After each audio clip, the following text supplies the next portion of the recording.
Welcome to Shashi TV. నేను మీ Pawan. So present ఏంటంటే Sunitha Williams గారు అందరికీ తెలిసే ఉంటుంది కదా. సో ఆమె స్పేస్లోకి వెళ్ళింది, అక్కడే ఇరుక్కుపోయారు. 8 రోజులు 8 రోజుల కోసం అని చెప్పేసి ప్రాజెక్ట్ కోసం వెళ్తే 8 నెలలు అవుతుంది, ఇంకా తిరిగి రాలేదు.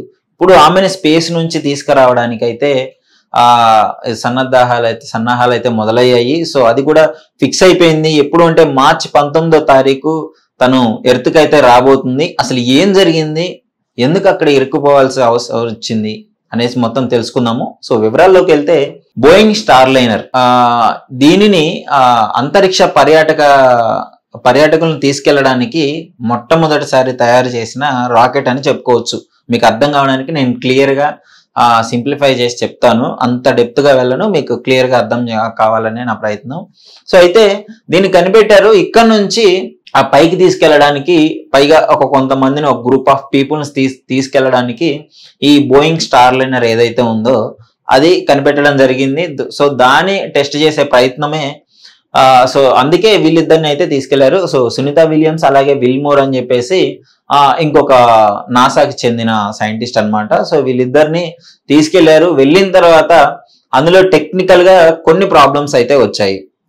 బోయింగ్ స్టార్ లైనర్ లో కొన్ని ప్రాబ్లమ్స్ వచ్చాయి. సో వాటిని ఫిక్స్ చేసి అయితే మాన్యువల్ గా పంపించారు. సో వెళ్ళిన తర్వాత ఆ స్పేస్ సెంటర్కి అయితే చేరుకున్నారు. సో స్పేస్ సెంటర్ ఏంటి అంటే ఇక్కడ నుంచి వెళ్ళిన సైంటిస్టులు ఎవరైతే ఉన్నారో వాళ్ళు అక్కడ ఉండడానికి అనువుగా ఉండే ప్రదేశము. సో వాళ్ళు స్పేస్లో రీసెర్చ్ చేసుకోవడానికి ఉపయోగకరంగా ఉండడానికి ఆ స్పేస్లోనే, మీకు అర్థమయ్యే భాషలో చెప్పాలంటే ఇంకా ఒక సపరేట్ ఒక ఇల్లు లాంటిది అని చెప్పుకోవచ్చు ఇక్కడ ఉన్న సైంటిస్టులందరికీ. సో అక్కడ అదొక ఇల్లు.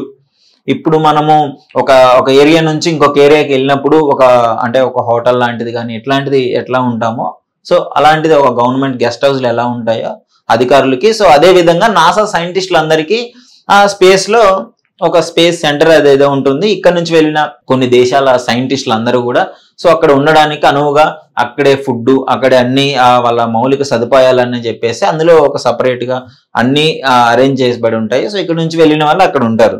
సో అక్కడ అయితే 8 రోజులు పర్యటనకు వెళ్ళి సునీత విలియమ్స్ అలాగే ఇంకో సైంటిస్ట్ ఇప్పటికీ 8 నెలలు దాటింది, అయినా అక్కడే ఉన్నారు. సో గతంలో కొన్ని వార్తలు కూడా వచ్చాయి, సునీత విలియమ్స్ గారు ఫేస్ అంతా బక్కగా అయిపోయింది, ఆమె చనిపోతారు అది ఇది అని చెప్పేసి కొంచెం న్యూస్ వైరల్ అయింది. బట్ తర్వాత సునీత విలియమ్స్ గారే క్లారిటీ ఇచ్చారు.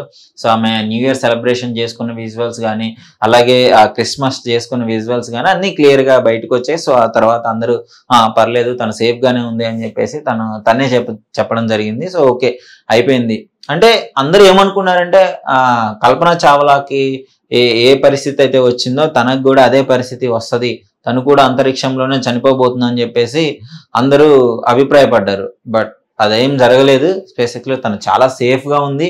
ఇప్పుడు వాళ్ళిద్దరిని తీసుకురావడానికే మన స్పేస్ ఎక్స్ అనేసి మన ఎలాన్ మస్క్ ఉన్నారు కదా, సో ఎలాన్ మస్క్ గారిది. సో ఆ రాకెట్ని అయితే పైకి పంపించి వాళ్ళందరినీ తీసుకురావడం అయితే జరుగుతుంది. స్పేస్ ఎక్స్ క్రూ 10 అనేది ఆ రాకెట్ని పైకి పంపించి ఇక్కడ వీళ్ళిద్దరిని తీసుకురావడం జరుగుతుంది. సో 12వ తారీఖు అది ఇక్కడ స్టార్ట్ అవబోతుంది.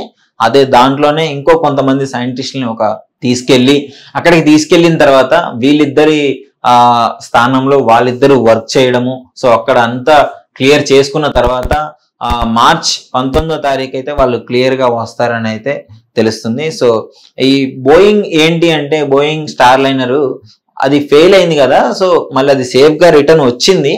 బట్ వీళ్ళని ఎందుకు తీసుకురాలేదు అంటే మళ్ళీ ఏమైనా టెక్నికల్ ప్రాబ్లమ్స్ వస్తాయి. చెప్పాను కదా గతంలో కల్పన చావ్లా గారు ఉన్నారు, వాళ్ళతో పాటు చాలా మంది సజీవ దహనం అయిపోయారు. స్పేస్లో అయిపోయింది. కరెక్ట్గా 30 రోజుల పాటు ఉన్నారు వాళ్ళు. అక్కడ ఉన్న తర్వాత రిటర్న్ అయ్యే క్రమంలో వచ్చేటప్పుడు అకస్మాత్తుగా రాకెట్లోంచి మంటలు రావడము, సో అందరూ అక్కడికక్కడే చనిపోవడం జరిగింది, సజీవ దహనం అయ్యారు. సో ఆ పరిస్థితి మళ్ళీ సునీత విలియమ్స్ గారికి రాకూడదు, అక్కడ ఉన్న సైంటిస్ట్కి రాకూడదు అని చెప్పేసి నాసా అయితే ఈ డెసిషన్ తీసుకుంది. బట్ ఎనీవే ప్రపంచవ్యాప్తంగా చాలా మంది ఎదురు చూస్తున్న రోజు మార్చ్ 19. సో డెఫినెట్గా అది సక్సెస్ అవ్వాలని కోరుకోండి. సో ఇంకా అంటే సునీత విలియమ్స్ గారు ఎందుకు మనకి గర్వకారణం అని చెప్తున్నానంటే ఒకప్పుడు ఆడపిల్లల్ని చదువుకోవడానికి కూడా బయటికి పంపించేవాళ్ళు కాదు. అలాంటిది ఇప్పుడు ఒక స్పేస్కే వెళ్ళగలిగే స్థాయికి మనము డెవలప్ అయ్యాము. ఒక మహిళ ఇలాంటి ఈమె కాదు, చాలా మంది నిరూపించారు. ఎవరెస్ట్ ఎక్కడం కావచ్చు, ఇట్లాంటి కొన్ని ఎవరు సామాన్యులు చేయలేని పనులు ఈ విధంగా మహిళలు చేసి చూపించి అందరికీ ఒక ఇన్స్పిరేషనల్గా నిలబడ్డారు. సో ఈ విధంగా అందుకే డెఫినెట్గా కల్పన చావ్లాగా సునీత విలియమ్స్ గారు రిటర్న్ సేఫ్గా ఎర్త్కి రావాలని చెప్పేసి కోరుకున్నాము. సో అసలు అక్కడ స్పేస్లో ఎలా ఉంటుంది అనే విషయానికి వస్తే, అక్కడికి వెళ్ళగానే గ్రావిటీ ఉండదు. మెయిన్ ఏంటంటే మన బాడీ అంతా తేలికైపోతుంది.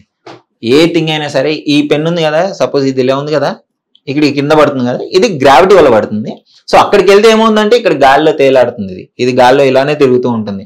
సో అందుకే స్పేస్లో చాలా కష్టం.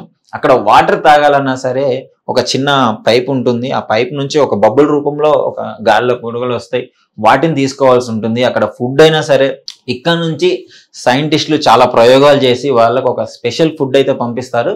అది ఎప్పటికీ డ్యామేజ్ అవ్వదు, ఖరాబ్ అవ్వదు. సో అలాంటి ఫుడ్ అయితే వాళ్ళకి పంపిస్తారు, చాలా హెల్దీ ఫుడ్. సో అక్కడికి స్లీపింగ్ కూడా ఎంత దారుణంగా ఉంటుందంటే, మనము ఒక బ్యాగ్ ఉంటుంది కదా, ఓ బ్యాగ్ అక్కడ అటాచ్ అయి ఉంటుంది, ఒక పోల్ లాంటిది. సో దానికి అటాచ్ అయిన బ్యాగ్కి మనం జిప్ అదంతా బెల్ట్ పెట్టేసుకొని పడుకోవాలి, లేదంటే నిద్రపోయిన వ్యక్తి కూడా గాల్లో తేలుతూ ఉంటాడు.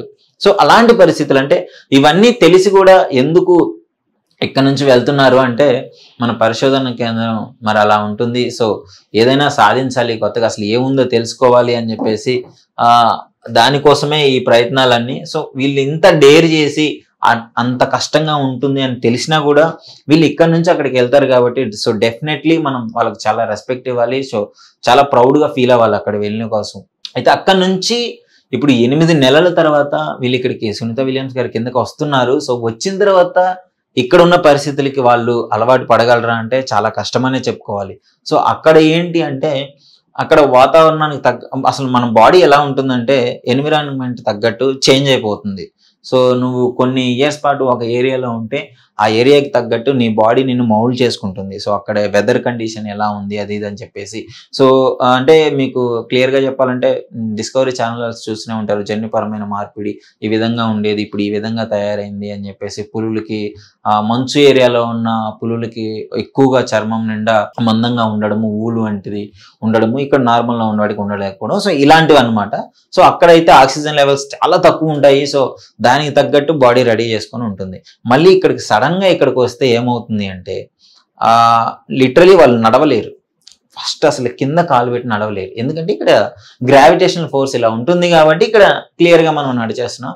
సో వాళ్ళు అక్కడ నుంచి అక్కడ 8 నెలలు అంటే నార్మల్ విషయం కదా. ఒక చిన్న గదిలో 8 నెలలు అంత గాలిలో తేలుకుంటూ ఉండి ఆ వాతావరణానికి అలవాటు పడిన తర్వాత ఇక్కడికి వచ్చి సర్వైవ్ అవ్వాలి అంటే వాళ్ళ హెల్త్ కూడా అంటే నిజంగా హెల్త్ చాలా కేర్ తీసుకోవాలి, లేదంటే వాళ్ళ ప్రాణానికి కూడా ప్రమాదం అయ్యే ఛాన్సెస్ అయితే ఉన్నాయి క్లియర్గా. లిటరలీ వాళ్ళు ఇక్కడ కిందకు వచ్చిన తర్వాత ఒక పెన్సిల్ని లేపాలి అన్నా సరే, మనము జిమ్కి వెళ్ళినప్పుడు వర్కౌట్ చేయడం హెవీ వెయిట్స్ లేపుతాం కదా, సో ఆ టైప్ ఆఫ్ ఫీలింగ్ అయితే వాళ్ళకి ఇక్కడ వస్తుంది. ఎందుకు అక్కడ వెళ్ళొచ్చిన వాళ్ళందరికీ ఇలాగే అవుతుందా అంటే అవ్వదు, ఎందుకంటే వాళ్ళు తక్కువ స్పాన్ ఉంటారు కాబట్టి వచ్చి రాగానే ఒక 1 డే వరకు వాళ్ళ స్పేస్ ఆ ఎన్విరాన్మెంట్కి తగ్గట్టుగానే బిహేవ్ చేయడం జరుగుతుంది. కానీ వీళ్ళు 8 నెలలు ఉండొస్తున్నారు కాబట్టి డెఫినెట్గా ఆ ప్రభావం చాలా వరకు ఉంటుంది. సో దానికి తగ్గట్టు ఇవి నాసా కూడా కేర్ తీసుకొని దానికి తగ్గట్టు అన్ని అరేంజ్మెంట్లు చేస్తారు. బట్ ఇంత కష్టంగా ఉంటుంది వాళ్ళకి. వచ్చిన తర్వాత కూడా వెంటనే వాళ్ళు క్యూర్ అవ్వలేరు, కొంచెం టైం పడుతుంది. బట్ సేఫ్గా ఇక్కడికి రావాలని అయితే అందరం కోరుకుందాము. So thank you. ఇలాంటి విషయాల కోసము ఆ శశి టీవీని ఫాలో అయితే ఉండండి. అలాగే మీ అభిప్రాయాన్ని కూడా కామెంట్ రూపంలో తెలియజేయండి.